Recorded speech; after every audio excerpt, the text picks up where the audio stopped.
been chosen to relocate to one of our finest remaining urban centers. I thought so much of City 17 that I elected to establish my administration here. I'm Gabe Newell, and welcome back to Half-Life 2. It's been a long 20 years since its release.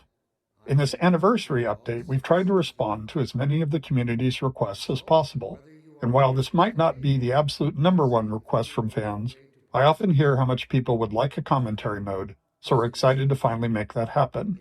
Not only was it a challenge to remember many of the details of Half-Life 2's development, but it's not easy to crack open decades-old computer code and wonder what the hell you were thinking way back then. Along with a dev commentary, we've cleaned up a bunch of old bugs and tried to leave things in better shape than we found them.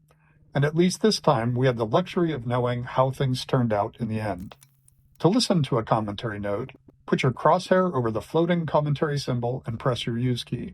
To stop a commentary node, put your crosshair over the rotating node and press the use key again. And please, let me know what you think. You can reach me at gaben@valvesoftware.com. Thanks, and have fun. My administration here. Physics objects. It might be hard to remember it now, but back when Half-Life 2 came out, small objects in games, like these bits of trash, were usually static, as in they didn't really move, or if they did, it was in a very simple way. If you were lucky, they might break apart into some sprites if you hit them. One of the goals for this initial train station section was to really make it clear to players that these kinds of things were properly, physically, actually being simulated in Half-Life 2. They could be picked up, dropped, thrown, broken, moved by other forces, you name it. Here we're starting with just a small thing, showing that trash is being blown by the arrival of the train, or, more specifically, an invisible volume that's triggered by the player leaving the train. Train station. The beginning of a Half-Life game has a big job to do. We have to introduce players to a new world while teaching them how to interact with it. Players need to quickly grasp what's happening, who the key players are, what threats they face, and how they fit into it all. Above all else, it has to be as fun and interactive as possible. Nailing this takes a lot of iteration and playtesting, especially on the small moments that make up a bigger picture of the game.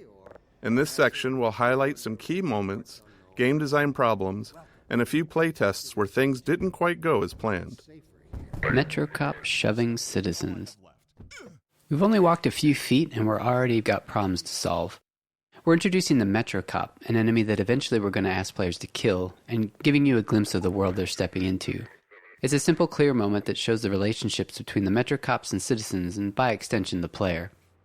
At the same time, we decided to reinforce the existence of the core physics simulation, showing the way in which NPCs can casually interact with objects in the world.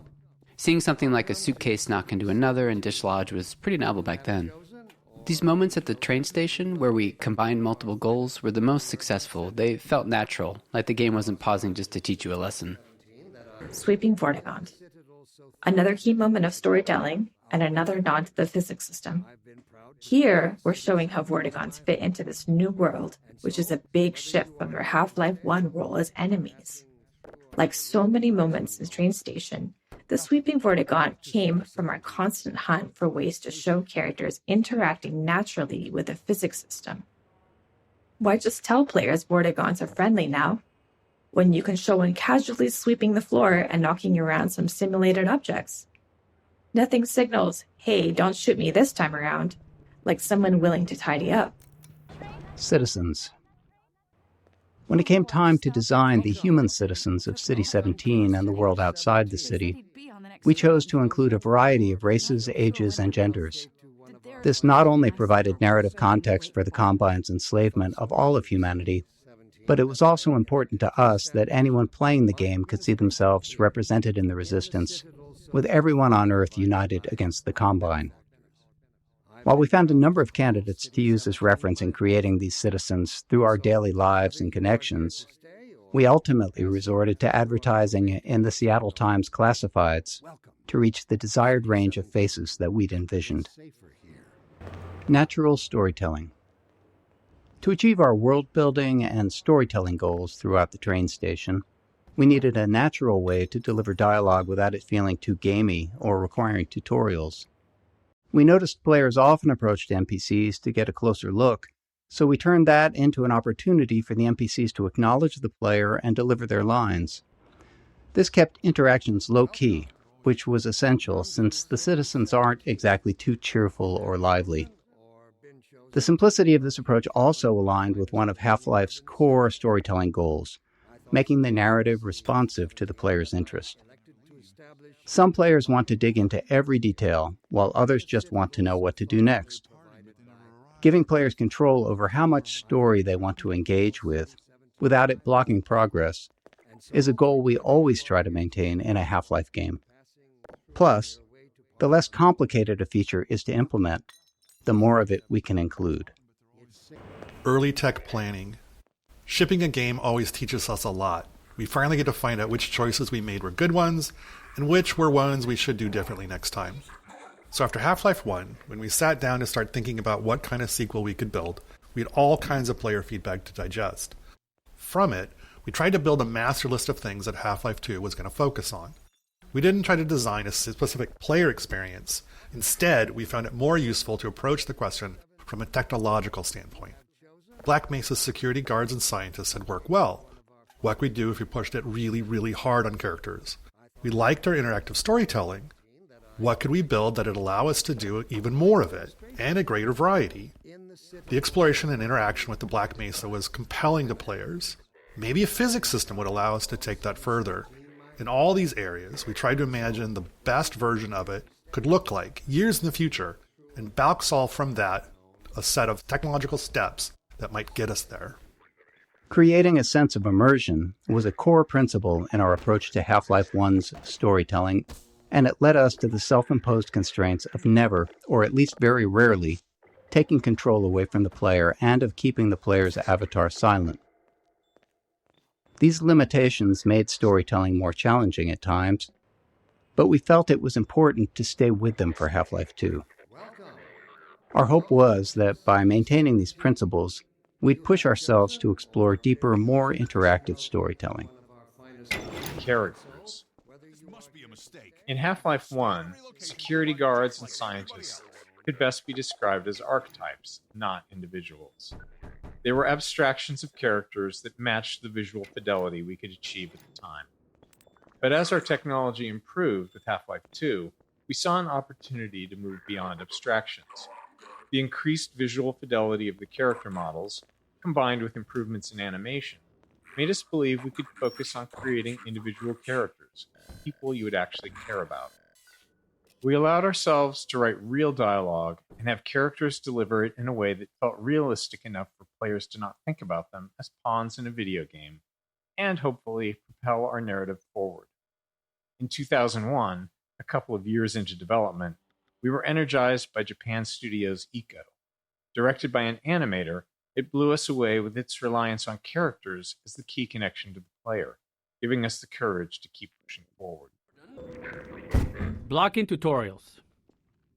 At times, we need to be certain the player has learned something, and the standard method, at least in game development, not in life, is to trap them behind a gate of some kind, where the player must demonstrate their knowledge to be able to continue. We try to disguise these gates as something natural, so it doesn't feel like the game has come to a halt.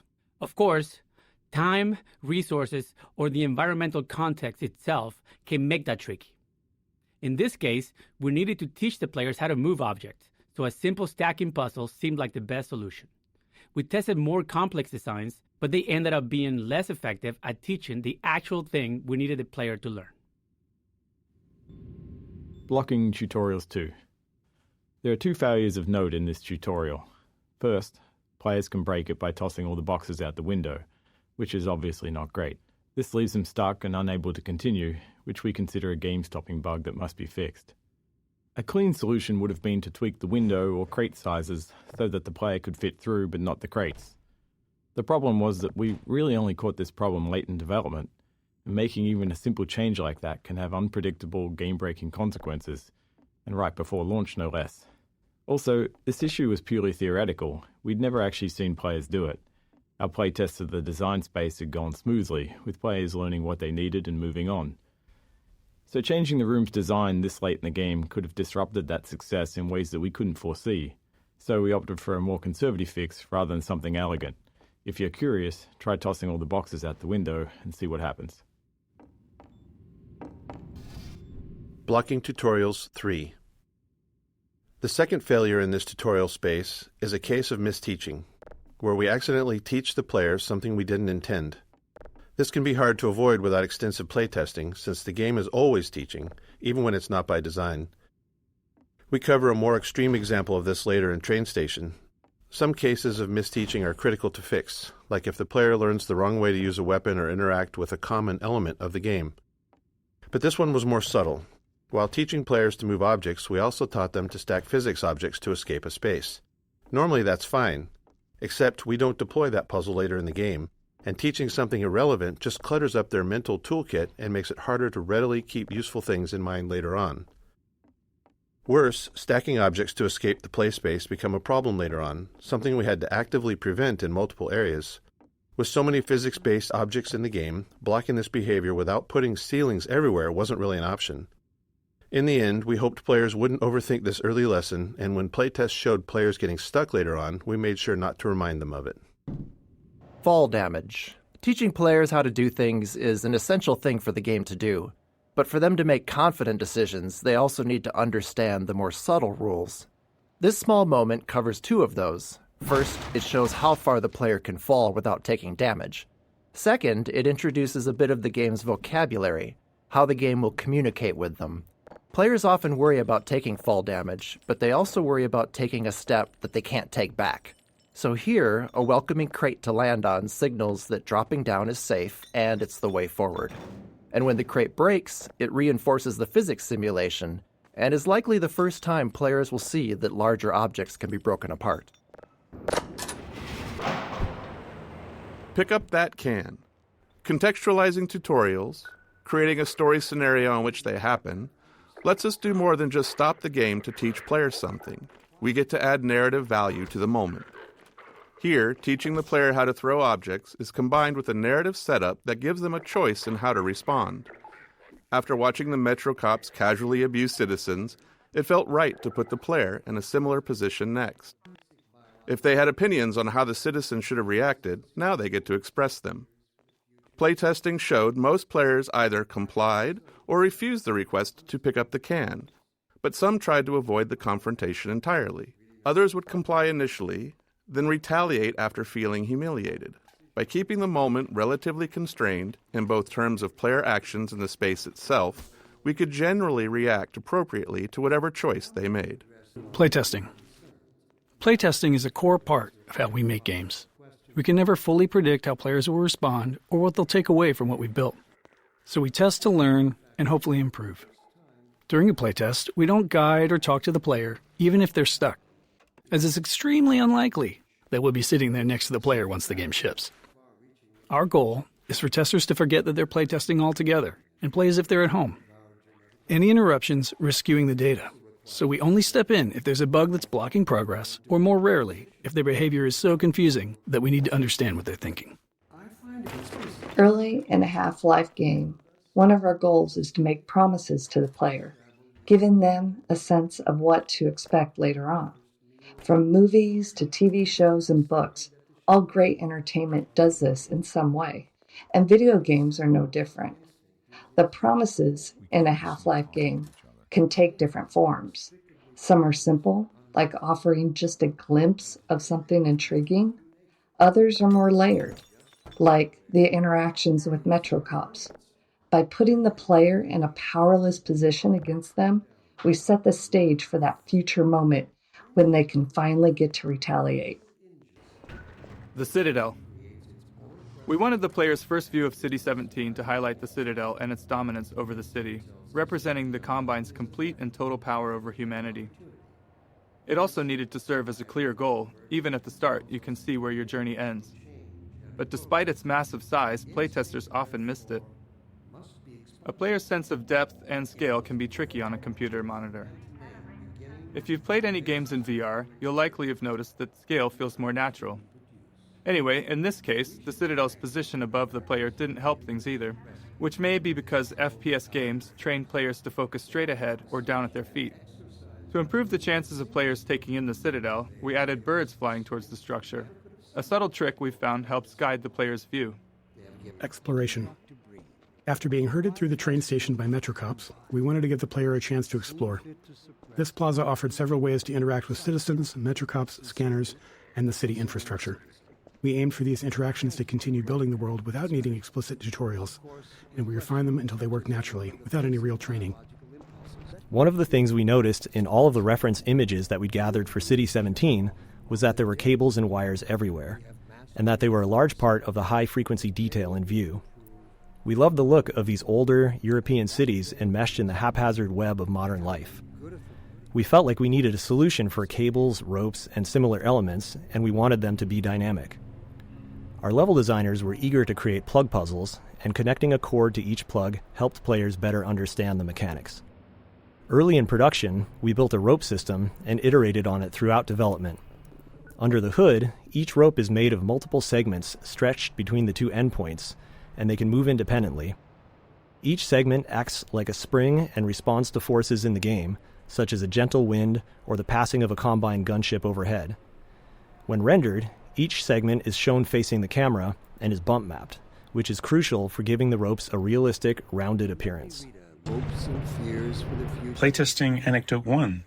One memorable playtest reminded us that we can never be certain what players are thinking or what lessons they've taken from their experience. This tester, after playing from the start and stuck trying to open a door, spent several minutes going back and forth between the game and the keyboard settings. When we asked what they were looking for, they said they were searching for the inventory controls, thinking they could use an item they'd picked up earlier to unlock the door. While we'd seen them collect and drop several physics objects, they'd misunderstood what was happening. The tester believed that pressing the use key while holding an object moved it into an inventory because the item dropped straight down. We knew it was just gravity, but their assumption wasn't crazy. Some adventure games of that era did slide items into an invisible inventory that way. We explained there was no inventory, and the playtest continued. Later, we considered whether we needed to address this, but since no other playtesters had the same confusion, and all of our potential solutions were more heavy-handed than necessary, we decided it was an outlier that was okay to remain unaddressed. It served as a good reminder, though, of how even the most subtle, overlooked details can mislead a player. Strider. This simple moment is a promise that you'll encounter this enormous thing later in the game. Even an uncomplicated scene such as this really does require a lot of playtesting and iteration because of Half-Life's goal of not taking control away from the player. As you can imagine, it takes a lot of small tweaks to ensure that as many players as possible are looking at the right place at the right time here. The street layout and the Metrocop scene are all set to guide the player's gaze, perfectly framing the Strider when it appears. Early game exploration. Up until this plaza, the player likely hasn't had to think much about their path, as it's been clear and straightforward. But here, we wanted to encourage exploration, which meant making the way forward less obvious, which can produce a feeling of being lost or, worse, confused, as you might expect. These kinds of shifts can be tough, especially early in the game, when the player is still learning the game's guidance cues. Here, it's further complicated by force-fielded checkpoints, which allow NPC citizens to move through, but restrict the player, leading many playtesters to believe that there was a way to bypass them. Ultimately, it was extensive testing that helped us find the right visibility for the alley forward, using lighting, layout, and a wooden crate, an object players have already used as a sign they're headed in the right direction, all to subtly guide them forward. Closed captions. During Half-Life 2 development, we were approached by folks interested in accessibility who encouraged us to go beyond the subtitle system we had built for Half-Life 1. They requested a full-featured closed captioning system to capture all game sounds, not just dialogue. This turned out to be a much tougher challenge than expected. Half-Life 2 produced a wide variety of sounds, and categorizing them for captions was crucial. Prioritization was also key. Dialogue needed to stand out, and it had to be clear who was speaking. Ambient sounds, like distant combat, were important for setting the mood in some levels, but less so if there was an enemy shooting nearby. Our level designers also often reuse sounds in different contexts, so sound might require captioning in one area, but not in another.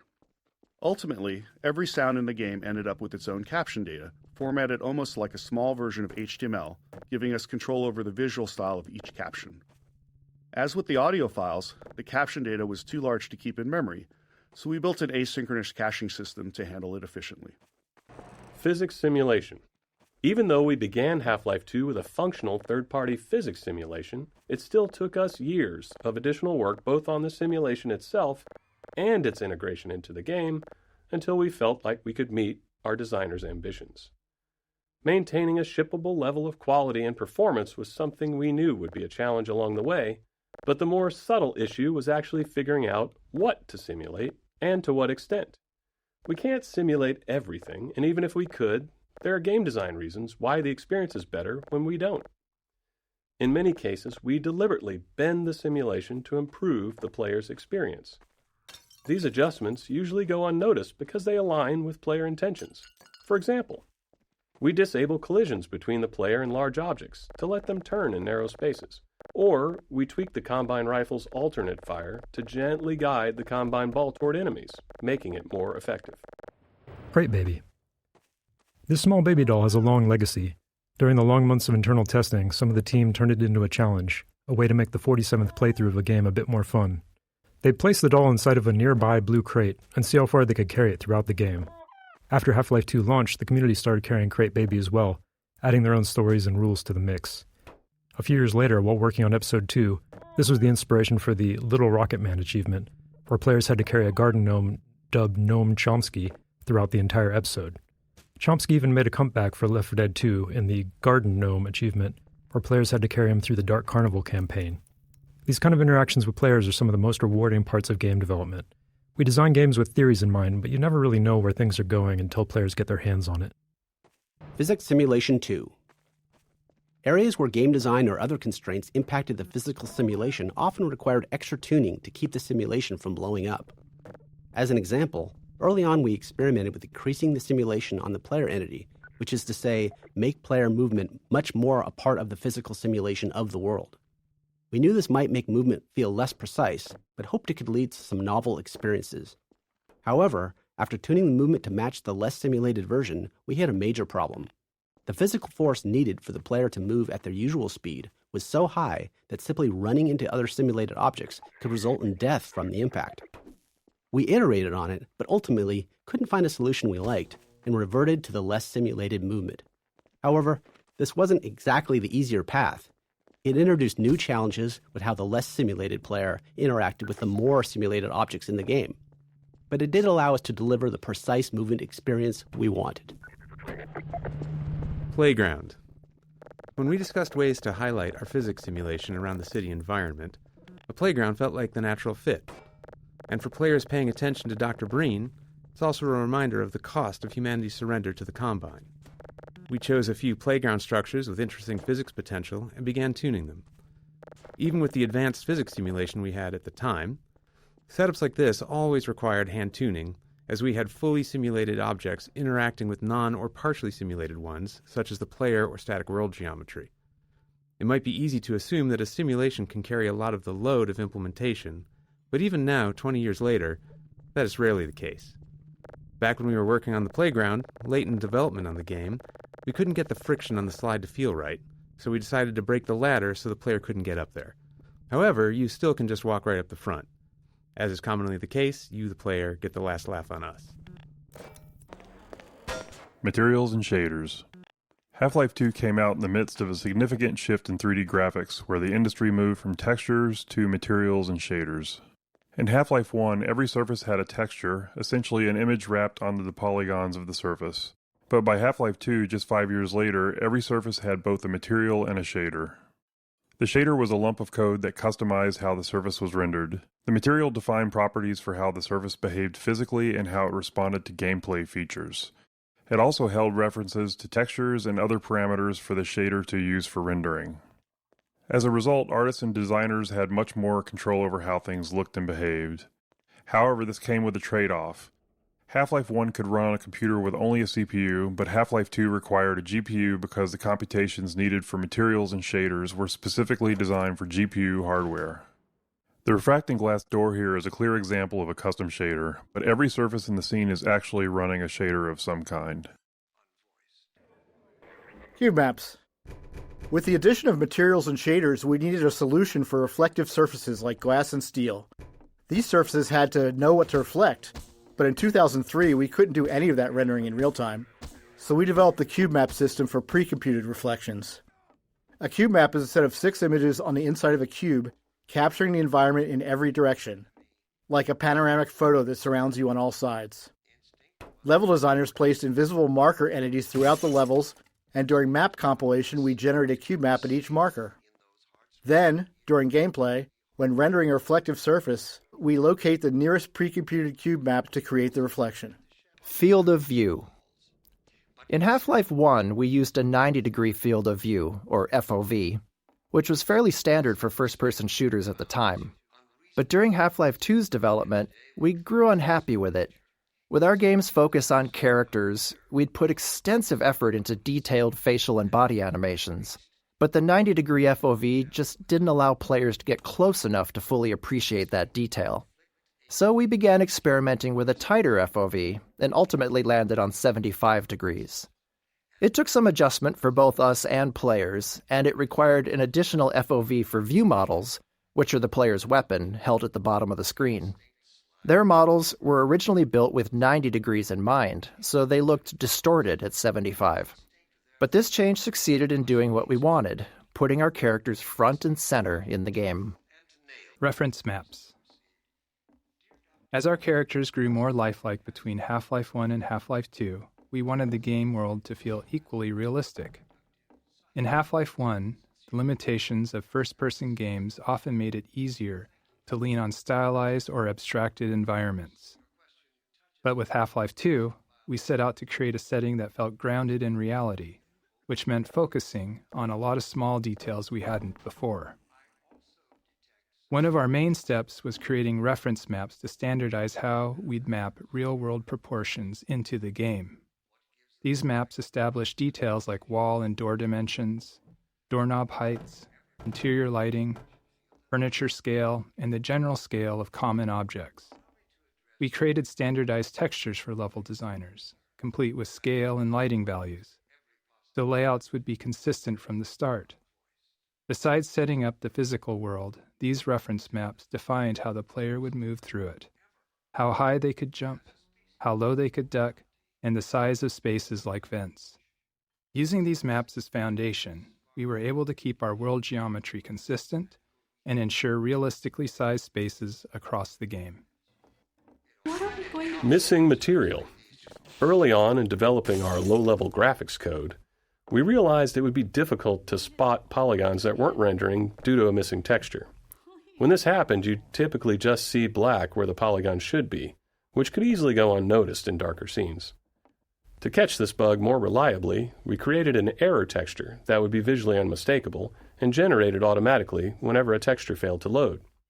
This gave rise to the now iconic purple and black checkerboard texture, which has since taken on a life of its own well beyond Half-Life 2.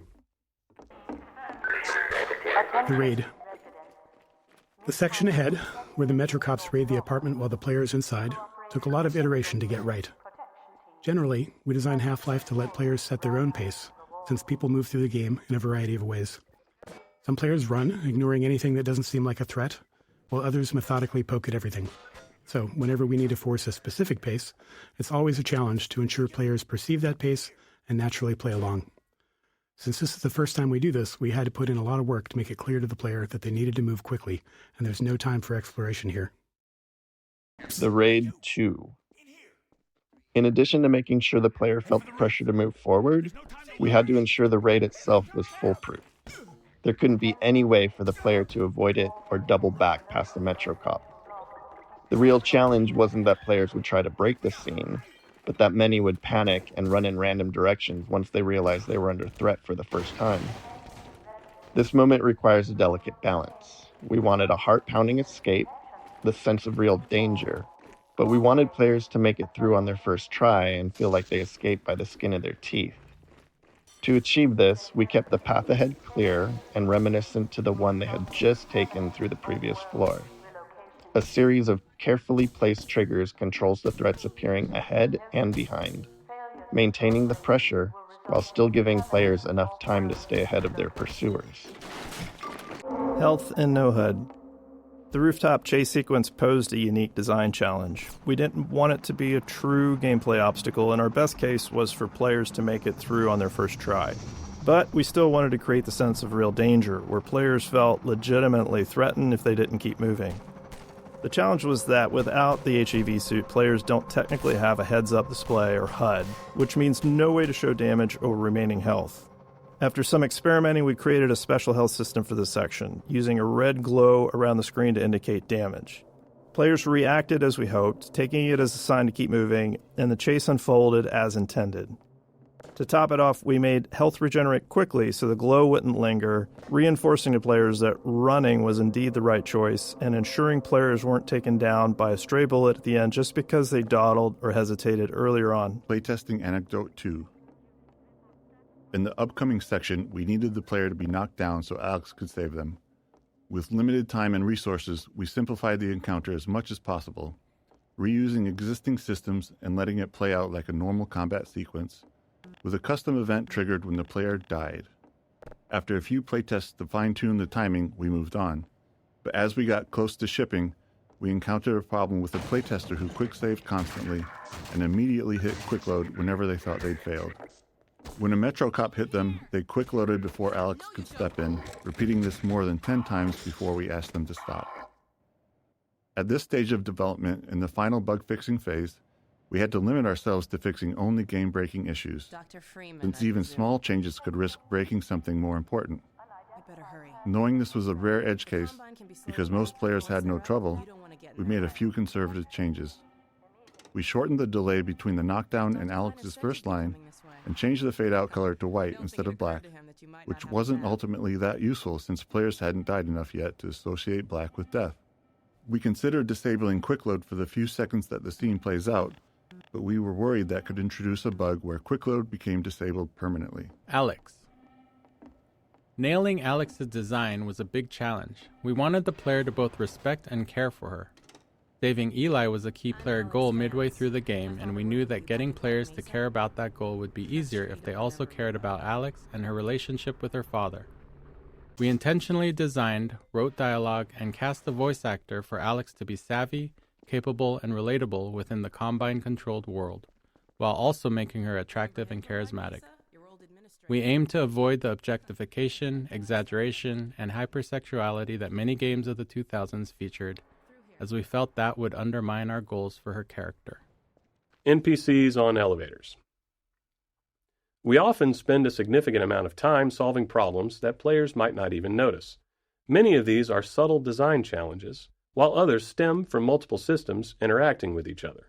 For example, getting non-player characters to ride in elevators posed a complex problem because it involved various systems, NPC AI decision-making, navigation planning, and movement simulation, to name a few. Additionally, the elevator itself had its own simulation requirements unrelated to NPCs. One of the more subtle challenges came from the fact that we simulate NPCs at a slower rate than we simulate elevators. This meant that NPCs on a descending elevator would simulate to make sure they were properly standing on the elevator, and then the elevator would simulate a few times, each time moving further down the elevator shaft, subtly leaving the NPC behind. Shortly after that, the NPC would simulate a second time and pop itself down on the elevator floor once again.